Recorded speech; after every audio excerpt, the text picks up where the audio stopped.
இந்த படம் தமிழகத்துல ஒவ்வொரு தமிழ் குழந்தைக்கும் பள்ளிக்கூடத்துல பாடமாக வைக்கப்பட்டிருக்க வேண்டிய ஒரு சப்ஜெக்ட் எடுத்து அதை படமாக்கி இருக்கிறார்கள். ஏனென்றால் ஆப்கானிய சுல்தான்கள் டில்லியை ஆக்கிரமித்து அதற்கு பிறகு அலாவுதீன் கில்ஜியின் காலகட்டத்தில் மாலிக் காபூர் என்கின்ற ஒரு ஆப்கானியனுடைய படையெடுப்பு.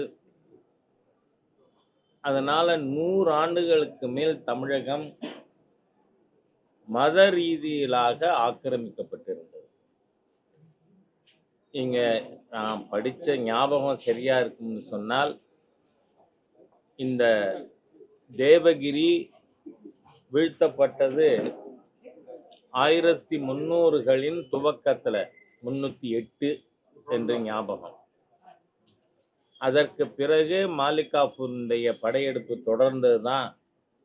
சிதம்பரம், ஸ்ரீரங்கம், ராமேஸ்வரம், மதுரை என்று அனைத்து இந்து ஸ்தலங்களும் அழிக்கப்பட்டு, இதுல நீங்க பாத்தீங்கன்னா அந்த சொர்ண காமாட்சி அது மேலதான் அந்த அந்நிய படையெடுப்பாளனுக்கு இருந்த கவனம்.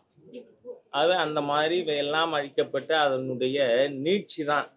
இடையில கூட நம்ம நண்பர் மோகன்ஜி கிட்ட இதுக்கும் திருப்பரங்குன்றத்துக்கும் என்ன சம்பந்தம்? 2 வருஷம் தான் வித்தியாசம். தேவகிரி வீழ்ச்சி அடைந்தது, வீழ்த்தப்பட்டது 1308. அதுக்கு பிறகு 310, 11 காலகட்டத்துல தான் பாண்டிய மன்னர் வீழ்த்தப்பட்டு மாபார், இந்த படத்துல கூட மாபார்ங்கிற ரெஃபரன்ஸ் வரும்.